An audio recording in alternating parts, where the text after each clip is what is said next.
Hey, Kevin. Hey, Dean. Kevin, so let folks know a little bit about you and then answer this question for me. What the hell is a fractional CMO? Okay, well, I am a career marketer for over 30 years. I guess that's dating me a little bit. I'm located in central Ohio, kind of between Cleveland and Columbus, although I do serve clients nationally. And I am, as far as CMO is concerned, I get that question a lot. And it's kind of interesting from that standpoint, because really when you say, well, what is a CMO period? It's chief marketing officer. And a fractional CMO is really no different. We lead the marketing function for your organization or company. We just don't do it on a full-time basis. And I don't sit in an office like your full-time employees do typically. So from that standpoint, we would do the exact same thing pretty much that a full-time CMO would do. From strategy to tactical planning to budgeting to staff management, all the same things. We're just not there as often. We're not typically on call 24/7, as a lot of full-time CMOs are. So that takes a little bit of adjustment for most companies. And so, yeah, that would be my main answer to that question. Okay, so let's start off with our standard fractional CMO in the 90-day win podcast hypothetical. Okay, today's day one of a brand new 1-year engagement with a brand new client. Right. Tell me about the first 90 days of that kind of engagement. Like, what do you do? What do you try to accomplish? What do you look for? What problems do you normally see? What do the first 90 days look like from the fractional CMO's point of view? So from my standpoint, we have a very formal process as far as those first 90 days are concerned. And I should mention too that I primarily have a concentration on CPG companies, industrial / manufacturing companies, but I've served clients of all kinds. So I kind of left that out in the intro. And ultimately those first 90 days are critical because that's where we are creating our strategy. We're doing a ton of discovery. It's very formalized. We follow the same discovery process with every client.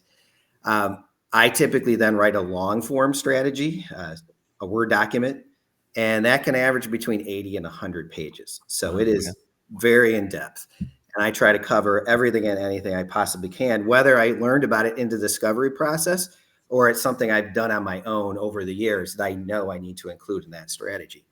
And so from that standpoint, the strategy itself, once that's complete, then we do a tactical plan. So, the strategy says we should do digital marketing, right? Okay, well, what are actually the pieces, parts included in your digital marketing efforts? And we're going to be very specific. It's Google Ads, it's Microsoft, this is the budget for this. This is when we're going to do it. This is what we're focused on. All that kind of stuff, the nitty gritty that then gets handed off ultimately to somebody that say would be a marketing manager that may be working with me, a project manager. They're going to execute all that, but I'm going to keep tabs on everything. But so I'm a little ahead of a lot of times that part of it. The tactical implementation doesn't happen a lot in those first 90 days. I would say for the most part, if anything does, it's like digital advertising. Coming back to that, it's relatively easy to get out there. It typically provides good results. If we're just doing text-based, we get some ads written. Obviously with a lot of AI being incorporated into those platforms, they're semi-writing it for you. But for the most part, I usually try to set that expectation that first 90 days is foundation building. And so the expectation is we're not just coming out of the gate running on day one. There's a lot of homework to do and a lot of prep to do. All right. Makes sense. Kevin, I'm sorry, Gil. Hi. Hi, Dean. Okay. So Gil, tell folks a little bit about you. And then I'm going to pose the same question, which is, what do you normally see or try to accomplish with your clients in your specialty in the first 90 days of a new fractional CMO engagement? Sure. Hi, everyone. I'm Gil Rogers. I'm a fractional CMO. I work with clients in the higher education space. Those firms often have a great story to tell, but they have a hard time breaking through. So I spent my entire career in this space in different roles in higher education specifically. So I know the market really intimately. And while it can be hard for tech companies or managed service companies to create reliable growth when they sell into education, I help them to solve that problem. So when I'm working with a company in the first 90 days, I think one of the things that I look to do is really to outline an action plan to address the key challenges. They're most of the companies I work with are bringing on a fractional CMO because they don't necessarily have the resources for a full-time hire plus the ability to implement the plan that full-time hire would need to do to be successful. So what I do with my clients is I outline what those key challenges are and identify what the quickest wins are. So for many of my clients, it is understanding what their brand voice and messaging should be, from that initial outreach of a BDR to the sales rep to that customer support rep, and really helping them to identify what the key challenges are so that we can then implement a plan from there. Okay. So let's stick with that for a second. Imagine I'm the CEO of this client. Okay. I probably had to convince somebody to put aside the spend on a whole year of a fractional. Maybe I only need to convince myself, but I still need to convince somebody, right? Budget's been allocated. You've started work. It's day one, right? Or another fractional CMO if you prefer started work. I'm not saying you normally prefer that another fractional CMO is working on the client. For your answers purposes, do what you want. Okay, so here's my question, and you can answer it in one of two ways. How do I get, if I'm CEO, how do I get maximum value out of this fractional CMO for the year that I've got them? Or if you want to think about it in the opposite direction, how do companies and CEOs typically waste the money that they spend on a fractional CMO? By doing stuff or not doing something, either way, that ends up sort of muting the effectiveness of that fractional CMO.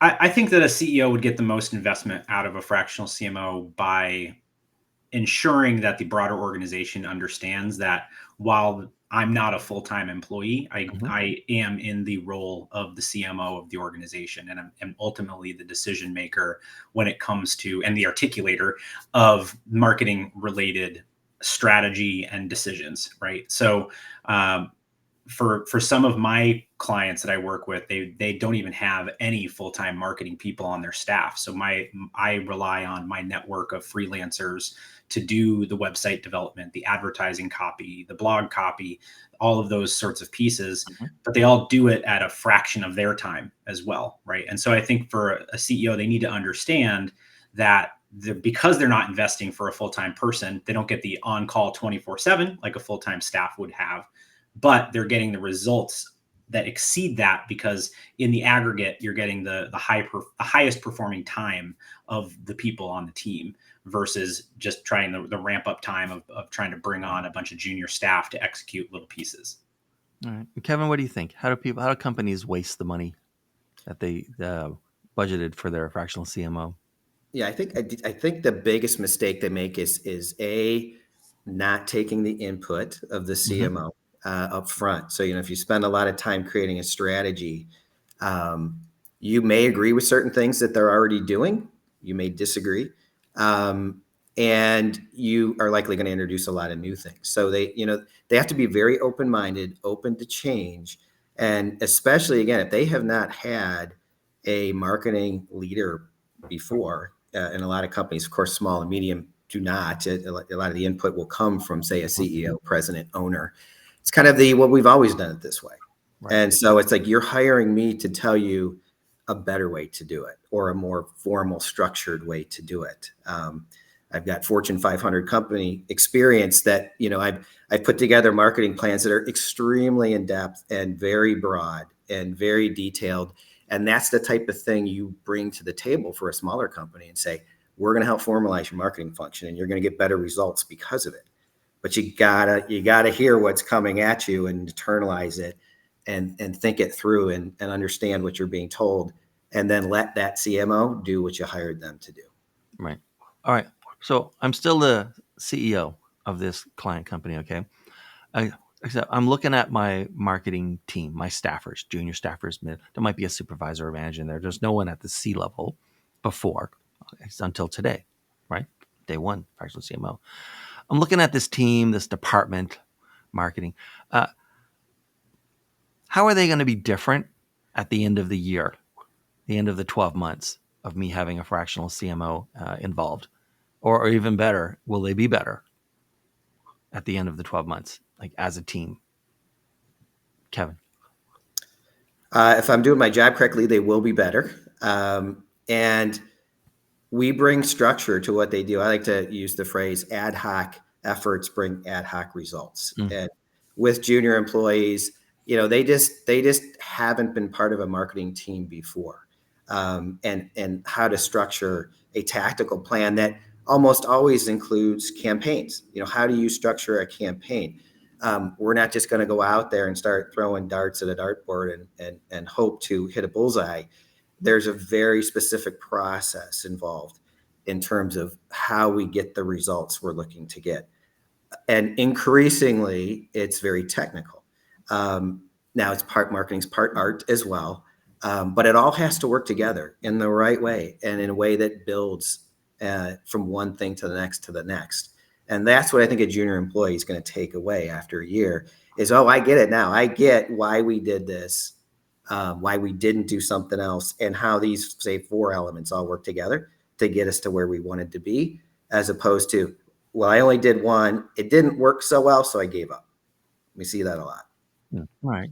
Hey, Gil, so how about you? How do you think a marketing team will be different and or better or worse at the end of 12, hopefully not worse, at the end of 12 months of finally having like someone in marketing leadership in the organization, even if fractional? Yeah, I think that prior to bringing on a fractional CMO, a company's efforts are typically very ad hoc, or might not be as strategic as they possibly could be, because the people in those roles just don't have the experience. Or prior to bringing on a fractional role, they brought on a full-time person and then didn't have the resources to adequately support that person because that full-time headcount, salary, benefits, et cetera, was taking away from the resources available to execute on the conference strategy or the advertising strategy, event budget, et cetera. So I feel like at the end of a 12-month engagement with a fractional CMO, a company should have tangible results that are superior to that full-time staff with a junior person, because you have that higher level of strategic support. I like to joke that I work 90-minute hours when it comes to the amount of output that clients get from me, because I work specifically in the higher education ed tech space. Right. I have a wealth of experience there, and the ramp up time is a lot quicker. So whereas working with a full timer, you might need that you bring maybe from another industry just because they have good experience in marketing, they're going to need a 6-month ramp up time just to fully understand the vertical in your business before they can even implement their plan. So getting to that implemented plan that's providing measurable outcomes is faster is definitely something that my clients expect. All right. So let's switch gears a little bit, Gil. Your best friend says, "Hey, Gil. So you've told me like 4 times what you do for a living, and I think it's something high up in marketing. I've never really understood it. But my kid just graduated and got their first ever full-time job, and they're the newest hire in a marketing department. And that company just brought in a fractional CMO. You got any advice for my kid on either how to like sort of, get the best experience from having a fractional CMO for the next year, or just experience in like, hey, you're just starting off in marketing, you might be in there for like 20, 30 years. Here's what I would do if I was starting today." Am I allowed to say run away as fast as you can? I'm You just absolutely can. Yeah. I would say if I'm a junior marketing person just brought on and I'm reporting to a fractional CMO, I would take advantage of the fact that that person likely has very in-depth knowledge of the industry, Sure. and is effective at developing and articulating their plan. And so as a junior marketer, you get the experience of understanding that. And because that person's not full time, you're going to get a lot more experience with the implementation side of things, because that's going to be your job as the junior marketer. When the fractional CMO is there specifically to build and shape the strategy and the plan. But because their time is part-time and is so valuable, it's not spent on the tactical implementation. It's by you as the junior marketer. So you should really take advantage of the fact that you're going to get that experience to then put on your resume to then build up into that level of experience down the line. All right. By the way, Kevin liked your runaway answer. He had a little smile and a nod when you said that. So, Kevin, what would you tell your best friend's kid who just embarked on their career in marketing? Well, I'd like to say run away, but I won't. Marketing's a great career. It can take you a lot of different places. You have to be very open-minded in terms of where it may take you and the steps to do it, because it's usually not very linear. You may go off in one direction for a while, then off in another direction for a while with this company or that company.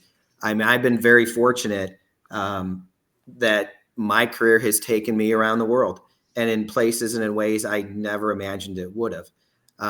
And marketing products, I probably didn't think I ever would have. And so you basically, you have to commit to it for the most part. It's kind of interesting that, if you're a career marketer and you see yourself as a career marketer, then you want to stay in marketing.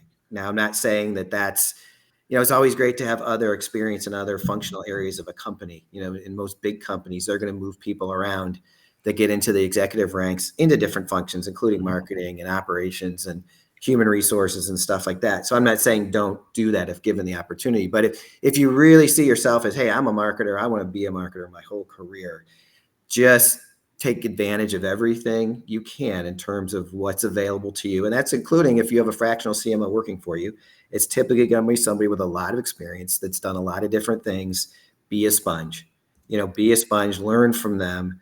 And that's just going to prepare you that much better for what likely you're going to want to see your career progress into a executive/strategy role. So here's your chance to work with somebody like that, usually very directly. It's smaller companies, medium companies, and that person's going to be a wealth of information. All right. That's a good answer. A little disconcerting. You both said run away. So, but that's fine. Okay, so here's like the next thing I want to talk about. So I want to give Kevin, you'll get first crack at this, and then I guess Gil can take it's like debate team, right? You take the opposing view. The question around this is like, why do this job, right? There are easier ways to make a living than being a fractional CMO. Let's face it, right? So, can you tell me why? Let's say I'm not a fractional CMO, by the way, but let's say that I was thinking about moving into the field, and I'd had leadership positions in marketing, whatever, right? But on the fractional side, you can get to choose. You can try to give me a couple points about why I should become a fractionalist, or why it's a good idea, or why I should not, or what I should really make sure I understand before I take that leap. So whichever one you want, we'll have Gil do the other one. Okay. Well, for me, and I've talked to, I'm sure Gil has also, but by the way, are you pro or con? Which one are you taking? Well, I'm pro. Okay. But I think that ultimately it really comes down to, as I've talked to other people that have considered going fractional, and somebody told me a while ago when I first got started in this, they said, this is a lifestyle. Mm-hmm. It's not about money first. And the lifestyles, you get flexibility and you can work from wherever you want. So that doesn't mean you don't travel and go see clients and stuff like that. You do. But at the end of the day, for me personally, what this allowed me to do was to move to my lake house full time. And so now I live at the lake and I can experience that every day of the year. And if I was in a full-time job in an office, I couldn't do that.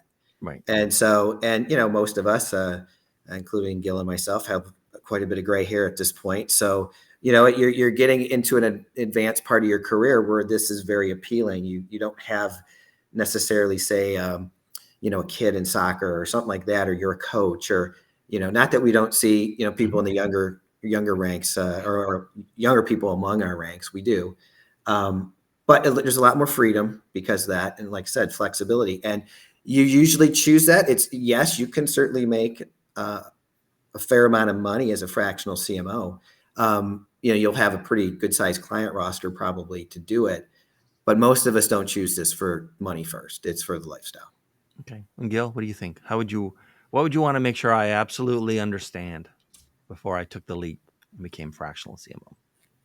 I think that people need to understand that a fractional CMO role is just different than a full-time role, in a sense that when you have a full-time job in marketing, you can create your plan and you sit with that plan and execute it throughout the year, and measure your KPIs and reinvigorate and reinforce, do your annual planning cycles, go to your sales retreats, do all of those sorts of things. Where with a fractional role, you have to be comfortable with projects ending and understanding that the clients that you're working with today are likely not to be the clients that you're going to work with 2 or 3 years from now, because if you do your job right, they're going to grow to the level where they then have the resources to hire a full-time person.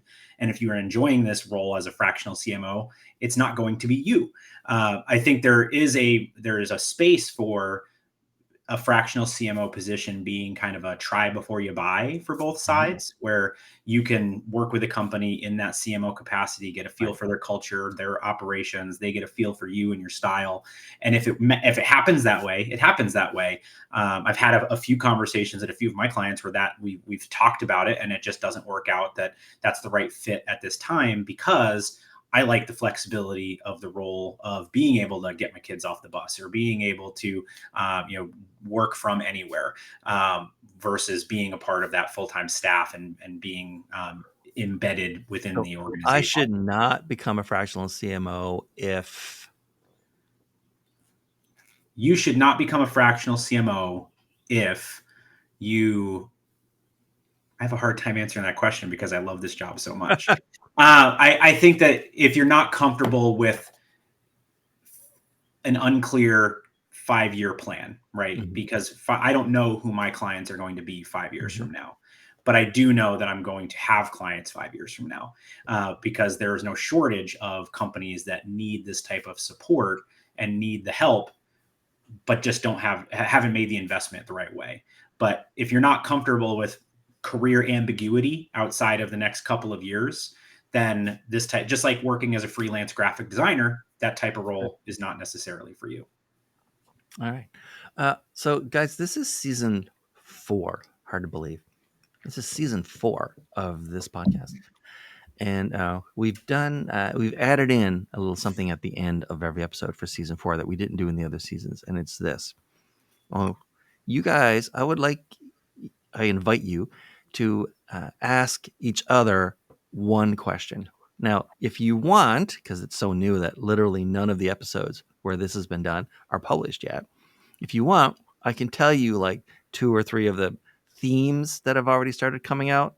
And it's the themes tend to be around like how do you find clients when you're a fractional CMO?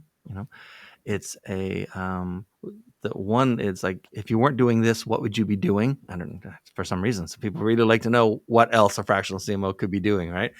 And let's see. I think those are the top 2, and then maybe there's like a third, which is around the idea of,